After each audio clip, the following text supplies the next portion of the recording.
ಹಾಗೆಯೇ ಅವರ ಜೊತೆಯಲ್ಲಿ ತಾಲೂಕು ಶಾಸಕರಾದ ಬಿ ಶಿವಣ್ಣನವರು ಆ ಹೋರಾಟದ ಸಭೆಯಲ್ಲಿ ಇರ್ತಾರೆ. ಹಾಗೆಯೇ ಗೋಪಿನಾಥ್ ರೆಡ್ಡಿ ಅವರು MLC ಅವರು ಸಹ ಈ ಸಭೆಯಲ್ಲಿ ಇರ್ತಾರೆ. DK ಸುರೇಶ್ ಅವರು ಬರ್ತೀನಿ ಅಂತ ಹೇಳಿದ್ದಾರೆ. A ನಾರಾಯಣ ಸ್ವಾಮಿ ಅವರು ಮಾಜಿ ಸಂಸದರು,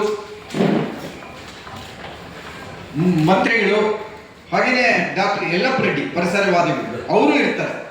ಆನೇಕಲ್ ತಾಲೂಕಿನಲ್ಲಿ ಈಗಾಗಲೇ 4-5 ಹಬ್ಬಗಳಲ್ಲಿ ಇಂಡಸ್ಟ್ರಿಯಲ್ ಏರಿಯಾ ಮಾಡಿದ್ದಾರೆ, 5 ಹಬ್ಬಗಳಲ್ಲಿ ಹೌಸಿಂಗ್ ಬೋರ್ಡ್ ಮಾಡಿದ್ದಾರೆ.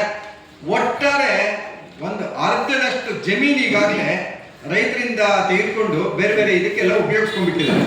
ಇನ್ನಿರೋದು ಸ್ವಲ್ಪ ಜಮೀನು ರೈತರಿಗೆ, ಅದನ್ನು ಈಗ ತೆಗೆದುಕೊಳ್ಳೋದಕ್ಕೆ ಪ್ರಯತ್ನ ಮಾಡ್ತಾ ಇದ್ದಾರೆ. ಅದ್ರ ವಿರುದ್ಧವಾಗಿ ನಾವು ಹೋರಾಟ ಮಾಡ್ತಾ ಇದ್ದೇವೆ. 2-3 ಕಾರಣಗಳಿಗೆ ನಾವು ಪ್ರಬಲವಾಗಿ ವಿರೋಧ ಮಾಡ್ತಾ ಇದ್ದೇವೆ.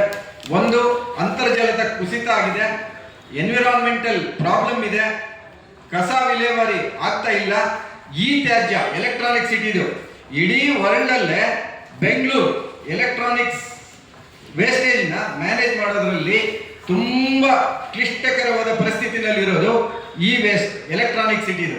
ಹೀಗೆ ಗಾರ್ಬೇಜ್ ಸಿಟಿ ಆಗ್ಬಿಟ್ಟಿದೆ. ಎಲೆಕ್ಟ್ರಾನಿಕ್ ಸಿಟಿ ಹೋಗ್ಬಿಟ್ಟು ಈ ಸಿಟಿ ಹೋಗಿ ಗಾರ್ಬೇಜ್ ಸಿಟಿ ಆಗಿದೆ. ಉದಾಹರಣೆಗೆ ಪೀಣ್ಯ ಈಗ ಮಧ್ಯಭಾಗದಲ್ಲಿ ಬಂದ್ಬಿಟ್ಟಿದೆ. ಅದನ್ನ ಔಟ್ಸ್ಕರ್ಟ್ಗೆ ಶಿಫ್ಟ್ ಮಾಡಬೇಕು ಅಂತ ಸರ್ಕಾರ ಈಗಾಗಲೇ ಚಿಂತನೆ ನಡೀತಾ ಇದೆ. ಆನೇಕಲ್ ತಾಲೂಕಿನಲ್ಲೂ ಅಷ್ಟೇ ಈಗಾಗಲೇ ಕೈಗಾರಿಕೆಗಳೆಲ್ಲ ಸೇರ್ಕೊಂಡು ಮಧ್ಯಕ್ಕೆ ಬಂದ್ಬಿಟ್ಟಿದ್ದಾವೆ. ಈಗಾಗಲೇ air quality of India index ಮೇಲಕ್ಕೆ ಹೋಗಿದೆ. ಹೋದ ವರ್ಷ ಟೆಂಪರೇಚರ್ 43 ಡಿಗ್ರಿ ಸೆಲ್ಸಿಯಸ್ ನಾವು ಬೆಂಗಳೂರಿನಲ್ಲಿ ನೋಡಿದ್ದೀವಿ ಈಗಾಗಲೇ. ಅದು ಇನ್ನೂ ಈ ವರ್ಷ ಜಾಸ್ತಿ ಆಗೋ ಪರಿಸ್ಥಿತಿನೇ ಜಾಸ್ತಿ ಇದೆ. ಈ ಎಲ್ಲ ಕಾರಣಗಳಿಂದ ನಾವು ಈ ಸ್ವಾಧೀನವನ್ನ ಮಾಡ್ಕೋಬೇಡಿ, ರೈತರನ್ನ ರೈತರಾಗಿ ಬದುಕೋದಿಕ್ ಬಿಡಿ.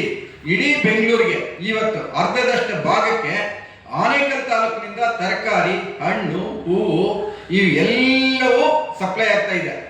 ಮಡಿವಾಳದ market, Krishnarajendra market, KR market, ಇದರಲ್ಲಿ ಆನೇಕಲ್ ಭಾಗಕ್ಕೆ ಹೆಚ್ಚು ಕೊಡುಗೆ. ಈಗಲೂ